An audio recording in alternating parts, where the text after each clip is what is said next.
Assalamualaikum warahmatullahi wabarakatuh. Salam harmoni untuk kita semua. Salam jumpa lagi dengan saya di channel YouTube saya atas nama Hairil Wadi atau yang biasa dipanggil Mr. Wadi. Mohon di like and comment. Baik teman-teman semua, kali ini kita mencoba mengkaji kembali ya, masih terhubung dia dengan pembahasan kita di topik sebelumnya, kaitannya dia dengan pendidikan.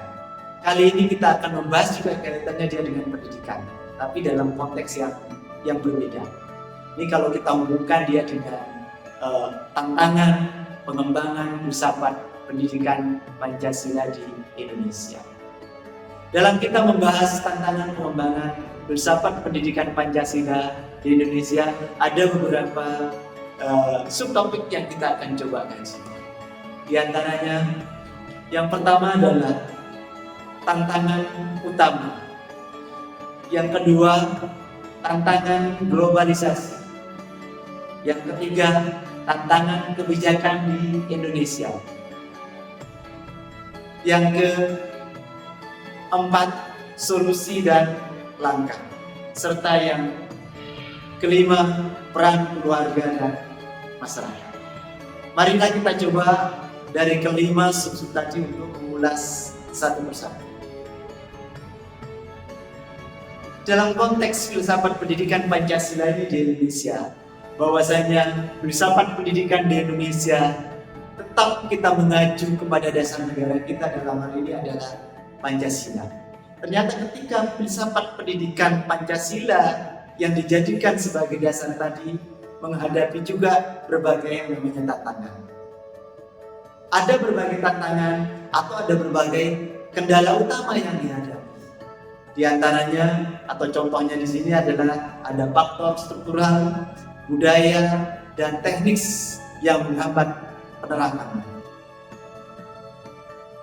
Apa tantangan utama pendidikan sebagai filsafat? Dalam hal ini adalah filsafat Pancasila. Yang pertama di sini adalah kurangnya pemahaman pendidik. Banyak pendidik-pendidik kita dalam mengajarkan Pancasila ini masih melakukannya secara dangkal. Artinya di situ, ketika Pancasila itu diajarkan, kurang mendalam itu dalam hal pemahamannya, atau kurang meresap itu kira-kira. Ya, sehingga kurang memberikan sesuatu yang nantinya adalah bagaimana diterapkannya nilai-nilai Pancasila itu dalam kehidupan sehari-hari oleh siswa maupun juga mahasiswa.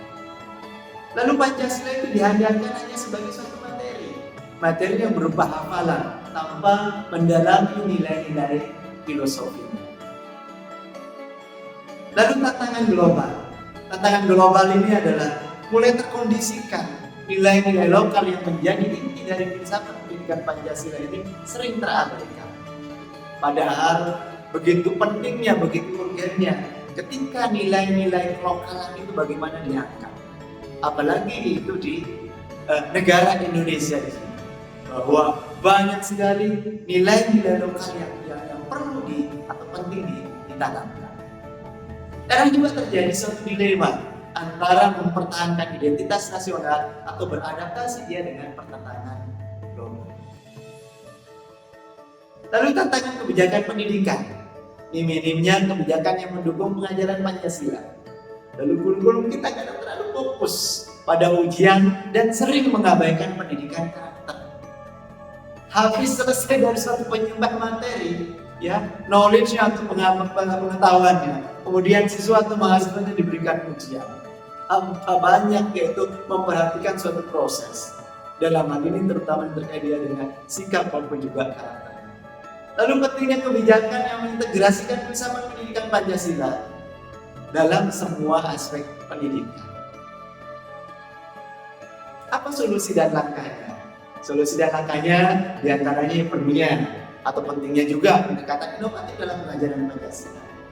Dalam hal ini, bagaimana kita sebagai guru maupun juga dosen menggunakan metode-metode pengajaran interaktif, metode pengajaran interaktif, metode pengarahan yang melibatkan secara langsung siswa atau mahasiswa kita. Apa contohnya? Apa dengan diskusi kelompok, apa dengan pembelajaran berbasis pengalaman, atau pembelajaran berbasis masalah, apa pembelajaran berbasis proyek, apa pembelajaran yang menghubungkan antara apa yang dipelajari terkait dengan nilai-nilai Pancasila itu dia dengan kehidupan nyata yang ada di lingkungan sekitar ini.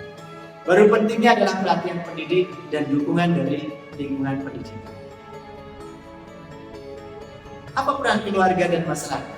Peran keluarga dan masyarakat itu sangat penting sekali atau sangat berperan sekali. Ya. Dalam hal ini, bagaimana keluarga dan masyarakat itu harus terlibat dalam menanamkan nilai-nilai Pancasila. Tidak hanya kita mengharapkan kepada pendidikan formal saja atau nilai-nilai Pancasila yang memang diajarkan di sekolah tidak cukup. Ya. Perlu peran daripada keluarga ataupun juga masyarakat.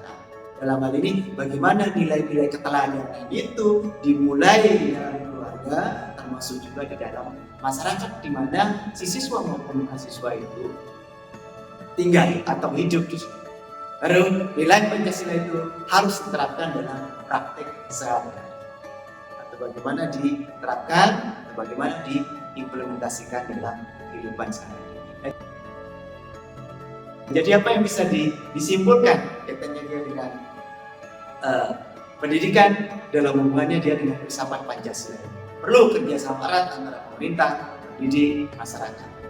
Lalu yang kedua, pendidikan Pancasila harus tetap relevan, harus tetap terhubung dan menjadi dasar dalam membangun masyarakat yang adil dan siap menghadapi tantangan global.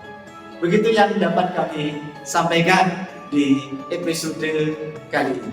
Sekian, terima kasih. Sekali lagi, jangan lupa like dan komen. Assalamualaikum warahmatullahi wabarakatuh. Salam Harmoni.